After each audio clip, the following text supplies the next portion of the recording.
Concept জানা থাকলে অঙ্ক কতটা সহজ হতে পারে তারই একটি প্রমাণ হলো এই অঙ্কটা। WBCS 2023 মেন্সের পেপার 6-এর প্রশ্ন, এবং এটা সম্ভবত কোশ্চেন নাম্বার 2 পেপার 6-এর, এটা যেই সেট সেই সেটের কোশ্চেন নাম্বার 2। প্রশ্ন দিয়েছে the ratio of number of boys and girls is 3:2। একটা জায়গায় বয়েজ এবং গার্লস রয়েছে কত, 3:2। তার মানে বোঝা যাচ্ছে যে বয়েজ বেশি আছে। যাই হোক, if 20% of the boys and 30% of the girl are scholarship holders, ছাত্রদের মধ্যে বা বয়েজদের মধ্যে 20% স্কলারশিপ পেয়েছে, 30% গার্লসদের মধ্যে স্কলারশিপ পেয়েছে, তাহলে the percentage of the student who did not get scholarship, তাহলে কত পার্সেন্টেজ স্টুডেন্ট এমন আছে যারা স্কলারশিপ পায়নি। নাও এটা দেখো, স্টুডেন্ট অ্যান্সারও করে রেখেছে 76, অবশ্যই 76 উত্তরই হবে, এটা ঠিকই। এটা কিভাবে করবো উইথাউট ডুইং এনি ক্যালকুলেশন। প্রথম কথা হচ্ছে যে আমরা যদি দেখি যে বয়েজ যারা রয়েছে ছাত্র, তাদের মধ্যে 20% স্কলারশিপ পায়নি, 20% স্কলারশিপ পেয়েছে, তার মানে 80% বয়েজদের মধ্যে আমরা বলতে পারি স্কলারশিপ পায়নি। ওকে, 80% পায়নি, মানে অনেক বয়েজই পায়নি। এবং গার্লসদের মধ্যে আমরা যদি দেখি তাহলে 30% স্কলারশিপ পেয়েছে এবং 70% স্কলারশিপ পায়নি।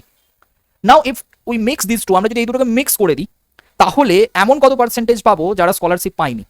নাও সেই পার্সেন্টেজটা will be between this two number, 70 থেকে 80-র মধ্যে, হ্যাঁ কি না? তাহলে আমাদের এই 50টা কোনো মতে উত্তর হতে পারে না, 70 থেকে 80-র মধ্যে ভ্যালু আসবে। এবার যদি একদম বয়েজ অ্যান্ড গার্লস সমান সমান থাকতো, মানে একদম ইকুয়াল অ্যামাউন্টে বয়েজ থাকতো এবং ইকুয়াল সংখ্যক গার্লস থাকতো, তাহলে এই 80 আর 70-এর একদম মিডিল ভ্যালু আসতো, তার মানে 75 আসতে পারতো যদি সমান সমান হতো, বাট এমনটা নয়। তাহলে আমরা 75-কে উত্তর করতে পারি না। তার মানে আইদার 75-এর থেকে কিছুটা বেশি অথবা কিছুটা কম, এই পার্সেন্টেজ উত্তর হবে। এখন কোনটা হবে, দ্যাট উইল কমপ্লিটলি ডিপেন্ড যে বয়েজ বেশি আছে না গার্লস বেশি আছে।